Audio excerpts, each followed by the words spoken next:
এদিকে নারী অধিকার সংস্কার কমিশনের রিপোর্টে কিছু সুপারিশ করা হয়েছে যা মোটেও সমর্থনযোগ্য নয় বলে মন্তব্য করেছেন জামায়াতের আমির ডক্টর শফিকুর রহমান। এ সময় ফেব্রুয়ারি থেকে এপ্রিলের মধ্যে নির্বাচন দেওয়ার আহ্বান জানিয়ে বলেন, নির্বাচন কোনোভাবেই এপ্রিলের পর নেওয়া ঠিক হবে না।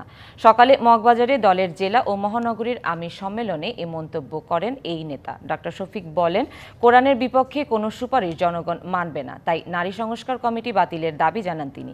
জামায়াত আমির আরও বলেন, সংস্কার কার্যক্রম আন্তরিকভাবে করা হলে সরকার ঘোষিত সময়ের মধ্যে নির্বাচন সম্ভব। এ প্রেক্ষিতে প্রকৃতির নানা বিষয় মাথায় রাখার পরামর্শ দেন তিনি। জাতীয় স্বার্থে দল মত নির্বিশেষে সবাইকে ঐক্যবদ্ধ থাকার আহ্বান জানান জামায়াত আমির।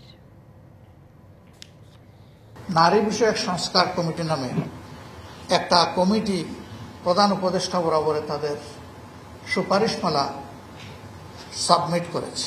আমরা বলছি না তাদের সুপারিশমালায় সবকিছুই খারাপ, ভালো যদি থাকে সেটা তো আছে, কিন্তু কোরআনের বিপক্ষে দাঁড়িয়ে কোনো সুপারিশ দিবেন আর বাংলাদেশের মানুষ মেনে নেবে তা কখনো।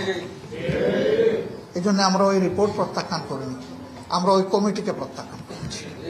যদি এই সংক্রান্ত কোনো সংস্কার কমিটি গঠন করতে হয় তাহলে রিয়েলি যারা নারী সমাজের প্রতিনিধিত্ব বাংলাদেশে করেন তাদেরকে সম্পৃক্ত করে অগ্রাধিকার দিয়েই কমিটি গঠন করতে হবে।